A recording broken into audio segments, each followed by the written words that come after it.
Амьд хоёулаа Исаагийг ялж амжаагүй байгаа. Энэ удаагийн бичлэгээр Баатар минь гээд явдаг. Наагич бас Рио дээр очиод Исусак энэ маань нэг бүтэн бичлэг болгон орууллаа. Үзэхээс өмнө сабаа дараад үзээрэй. Баярлалаа. Get ready for it. Get ready for it. Аниме шууд хөл бөмбөгийн тоглолтоор эхлэх ба. Тэр бол Исааг Йойчи. Тэднийх нэг нойсоор хожигдож байлаа. Исаагийн хуурч явсаар хаалгачны өмнө гарч ирээд дамжуулалт өгөхөд багийнхан хүн нь чон онцгоноо. Тэгэнгүүт эсрэг баг нь шууд сүрэг довтлогоонд шилжин. Харин энэ бол Кира Росуке.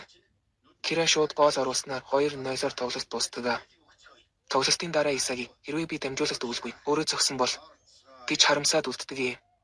За тэгээд мань хүн гэртээ иртэл Японы хөл бөмбөгийн холбооноос захиа ирчихсэн байв. Захианы дагуу очиод орох гэж байхад өмнөх тоглолтын од тоглогч болох Киратай таарч зүг дотогш ордог. Дотогш ортол Иго Жинпачи гэх хүн Японыг дэлхийн аварга болгоно л гин. Тэрээр Япон улсын хамгийн эготой довтлогчийг төрүүлэхээр Блулок гэх төсөл хэрэгжүүлж байгаагаа хэлэх ба. 300 ахлах сургуулийн довтлогчдыг цуглуулад нэг том байгууламжид амьдруулж тэднийг нэг нэгэнтэй нь өрсөлдүүлж сүүлд үлдсэн ганц хүн нь Япон улсын гарааны довтлогч болгох байлаа. Хөл бөмбөг бол өрсөлдөгчөөсөө илүү оноо авах спорт. Дэлхийн шилдэг эгоист болохгүй бол дэлхийн шилдэг довтлогч болж чадахгүй. Би тийм л хүнийг бүтээн. 299 хүний дээр зогсох цор ганц нэг гэж хэлхийг сонссон Исаагийн дотор нэг зүйл мэдэрч би бол довтлогч хэмээн бусдаас түрүүнд ордог. Исаагийн өрөөнд хуваарлагдсан байх ба өрөөндөө яваад ороход Иго Жинпачи би та нарыг чадвараар чинь үнэлсэн. Хажуу талын чинь тоо бол чиний ранг гэх гин. Тэгтэл Исаагийн 299 дахь рангтай тоглогч байв. Энэ ранг нь бэлтгэл болон тоглолтын үр дүнгээр өөрчлөх ба хамгийн их 5 оноотой тоглогчид 6 сарын дараа болох Японы 20 хүртэлх насны дэлхийн аваргын довтлогчоор сонгогдох байлаа. За ингээд эхний шалгалт эхлэв. 136 секундэд хамгийн сүүлд бөмбөгт оногдсон эсвэл хүрсэн хүн шууд хасагдана. Хасагдсан хүн насаараа шигшээ багт тоглох эрхгүй болно гэж хэлдэг. Бүгд гайхаж балмагдав. Цаг эхэлж 300 дугаартай тоглогчоос эхэлнэ. Тэр хэнийг ч онож чадахгүй байсан болохоор унтаж байгаа залууг бөмбөгөөр онох гэтэл унтаж байснаа гинт нүүр зүүн цогчдог. Тэгсэн тэр цогсон залууг нэг шар үстэй залуу ирээд шудраг тоглооч тентэр гэж хэлж байхад нь нөгөө 300 дугаар чинь шар үстийг оноодох нь. Шар үстэй залуу уурсандаа нөгөө 300 дугаарыг онох гэсэн чинь өнөөх чинь Исаагийг урдуураа барьж байгаад оногдуулчихдаг. Энэ шар үстэй залууг Кунигами гэдэг. Цаг явсаар 1 минут үлдсэн байв. Тэр хооронд Исаагийг өөрөөсөө дээш рангтай хүнийг онохгүй юм чинь 300 дугаартайгс оноё гэж боддог. Явж 300 дугаар чинь хөдөлж чадхааргүй болж Исаагид боломж гарч ирнэ. Исааги яг бөмбөгөө өшөглөх гэж байгаад байлдаг. Учир нь тэрээр энэ байдлаараа би хизээч өөрчлөгдөхгүй. Өөрөөсөө илүү рангтайг л ялна гэж бодно. Тэгсэн нөгөө унтаж байсан залуу чи их таалагдж байна. Ялах гэж байгаа бол хамгийн хүчтэйг нь ялах хэрэгтэй гэдээд бөмбөгийг нь булаагаад авна. Саяны залууг Бачира гэдэг. Сүүлийн 10 секунд үлдэхэд Бачира Кира руу шууд дайрдаг боловч Кира болцаар л сүүлийн 5 секундэд Бачира бөмбөгийг дээш өшөглөж Исааг дээр ирнэ. Исаагийн ямар ч эргэлзэлгүй шууд Кираг онож цаг дууснаар Кира хасагдана. Исаагийн ганцаараа бэлтгэл хийхээр явахдаа Бачиратай таарч цуг бэлтгэл хийхээр болдог. Бэлтгэлийн дундуур яагаад намайг Кираг онно гэж бодсон юм гэж асуухад Бачира миний дотор мангас бий гэж хэлдэг. Хөл бөмбөг тоглож байх үед нь тэр мангас нь гарч ирдэг. Тэр үед мангас нь Исааги руу дамжуул түүний доторч бас мангас бий гэж хэлсэн гэхэн тэр үүнийг сонсоод Исаагич бас өөрийн доторх мангасаа мэдмээр байна гэж бодно. За энэ бол Итоши сая Германд тоглодог бөгөөд паспортын хугацаа дууссан учраас буцаж ирсэн бөгөөд нэг хүн Японд ирээд тоглооч хэлгэн. Тэгсэн харин энэ улсанд миний дамжуулалтыг авах довтлогч байхгүй гэж хэлээд гараад яваад өгнө. Явж байхдаа хэвлэлийн баг хурлаар дэлхийн хэмжээний тоглолтын хувь заяаг ганцхан хормын дотор өөрчилж чадах өөртөө итгэлтэй довтлогчийг бүтээнэ гэж ярьж байв. Тэр үгийг сонсоод Итоши сая онгоцоо цуцлаад энэ улсад ямар тэнэгэн довтлогч болохыг өөрийн нүдээр хармаар байна гэж хэлдэг. Удалгүй өмнөх шалгаруулалтын үр дүн гарахад Исааги 274 хүртэл өссөн байлаа. Тэгтэл Иго Жинпачи гарч ирээд Блулокийн талаар хэлж өгнө. Энэ байгууламж нь 5 хэсгээс бүрддэг ба хэсэг тус бүр 5 бүлэгтэй. Бүлэг тус бүр 5 багтай байх ба B-ээс Z хүртэл нийт 25 баг бий. Бүх багууд эхний шалгаруулалтаар нэг хүнийг хассан тул одоо 275 хүн бий. 1-ээс 11 хүртэл B баг, 12-оос 22 хүртэл C баг гэх мэтээр явсаар Z баг бол хамгийн муу болж таарч байгаа юм. За ингээд дараагийн сонгох шалгаруулалтанд бүлэг доторх 5 багууд хоорондоо тоглож хамгийн их оноотой 2 багс дараагийн шалгаруулалтад оролцсон. Гэхдээ хасагдах 3 багийн хамгийн их оноо авсан нэг тоглогч шалгаруулалтыг үргэлжлүүлэх боломжтой гинэ. Тэгин би Эго Жимпачи хөл бөмбөгийг 0-оос бүтээд гээд хэлээд амжлаа. Эхний тоглолт бол X багийн эсрэг Z баг. За тэгээд бүгд товтлогчид тул хайж жулуу даавуугаар гол товтлогчоо шийдэхээр болтол Исаги гол товтлогч болдог. За тоглолт эхлэхэд оноо авах гэж Z баг бүр X багийнхан хүртэл хоорондоо булаацалтаад эхэлнэ. Тэгтэл нэг нөхөр бөмбөгийг нь аваад гараад ирнэ. Энэ нөхөр бол Баруу. Баруу Исаги тэр хэдийг хөнгөн хуурч гол оруулна. Оруулж хаад талбай дээр би бол хаана гээд өөрийгөө зарлаад амжив.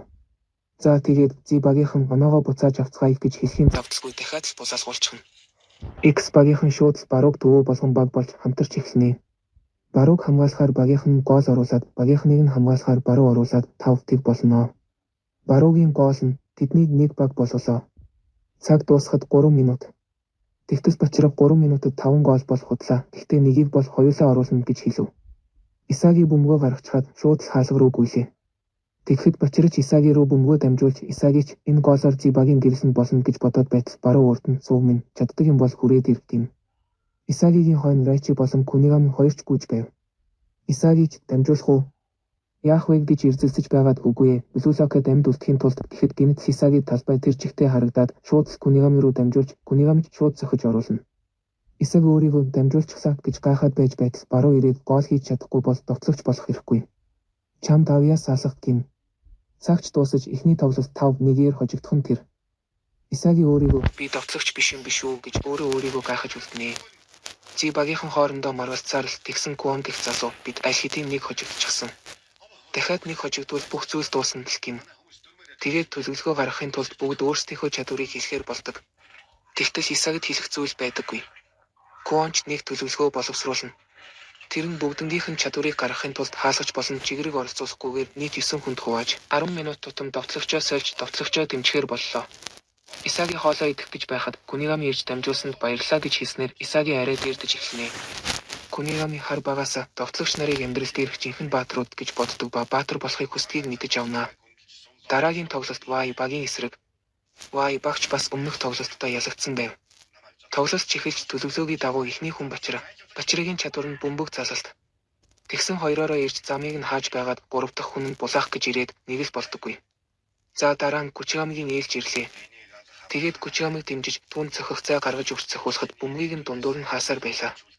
Тэгсэн Исаги Y багийн нэг тоглогч нь огт хөдлөөгүй анзаарав. Кучигамигийн өшөлсөн бөмбөг нь хаалтанд орж нэг бурчаар үстэд очиход огт хөдлөхгүй байсан тоглогч нь гинэт хөдөлж сөрөг довтлогоо хийв. Бурчарыг нь Нико, шарыг нь Окавач амархан гэгч нь оноо ав. Тэдний дайралт нь хурдан сөрөг довтлогоо гэдгийг Исаги олж мэднэ. Удаач үгүй Y баг цаг хожим бидээ дамжуулсаар аргараасаа 10 минутанд болсоор 1-р үе дуусав. 2-р үе эхлэхэд гагмар үг их өндрийн ээлж ирлээ. Исаги хажуугаас хаалганы урд хэтэрхий урагшин дамжуулчихв. Гэсэн ч гагмар биеийн хүчээрээ яаж хийгээд мөргсөн ч хаалгач хаалаа. Гинэт Исагид их сонин зүйл мэдрэгдэв. Булангийн цохилт болоход Исаги энэ бидний анхны боломж гэж бодоход гинэт бүх юм буруу байгааг ойлголоо. Бүх зүйлийн учир энэ Нико гэх нөхөрт байгааг олж мэдэн бөмбөгийг булааж хаалга руу зохиход Нико бөмбөгийг нь зогсоож бөмбөг нь гарахын даваан дээр гагмар шом мөргөн байж гол орууллаа. Нико ч Исагид чи надтай адилхан нүдтэй юм байна. Гэхдээ чи намайг ялахгүй тоглолтыг удирдах нь би гэв. Исаги бөмбөг дамжуулахад Нико тасалж Y баг Нико руу дамжуулахад Исаги тасалж байлаа. Нэг л мэдхэд сүүлийн 1 минут. Сүүлийн довтлогоо гээд Y багийнхан бүгд довтлоо. Исагич одоо оноо алдвал дуусаа зогсооно гэд гүйлээ. Y багийнхан дамжуулсаар Нико руу дамжуулахад Нико аль хэдийн хаалгачийн өмнө ирсэн байлаа. Нико яг зохих гэж байгаад дамжуулчих. Бүгд л дууслаа гэж бодтол хаанаас ч юм нэг хөл гарч ирээд зогсооно. Тэр нь Исаги эндээс л хамгийн их гоолны үнэр үнэртлээд гэдэг юм да. Исагич би яллаа. Дамжуулахыг сонгосон чи довтлогч биш гэж Баруугийн үгийг өөрт нь хэлээд дамжив. Тэр үед би дамжуулаад ялагдсан. Одоо л ялмаар байна гэж Исагич бодно. Кунигамич бөмбөгөө алдах гээд байсан учраас Бачира руу дамжуулна. Бачира дээр 2 тоглогч ирсэн ч Бачира хөнгөн хуураад гараад ирнэ. Тэгээд хажуугаас шууд гол руу хаяхад гагмар үгүйж ирээд мөргөх гэтэл хүрдэггүй. Тэгсэн цаана нь Исаги ирчихсэн. Анхнаасаа л Исаги руу дамжуулсан байдیں۔ Исагич шууд ерийн буланд нь сүртэй нь аргагүй зохиж оруулна. Ингээд цаг дуусч тоглолт дууслаа. Исаги Y багийн хажуугаар явахдаа би тэдний мөрөөдлийг өөрийн гоолоор бяцалсан гэж бодно.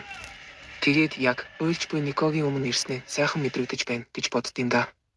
Тоглолтын дараа Исагигийн чадвар бол гоол үнэлэх болж таарав. Исагич тогтлоод бүр унтаж чаддаггүй. Тэгээд гоосоо үзэх гээд хянастын өрөө рүү очиход чигэрий байж байх ба чигэрийч мөн адил унтаж чадахгүй. Чиний голыг үзэж байна гэв. Чигэрий, чамд орон зайг мэдрэх чадвар байна. Ихэнх тоглогчид харах хүрээндээ тааруулан нөхцөл байдлыг дүгнэдэг. Бөмбөгөө залах эсвэл хурдтай гүйх үед харах хүрээ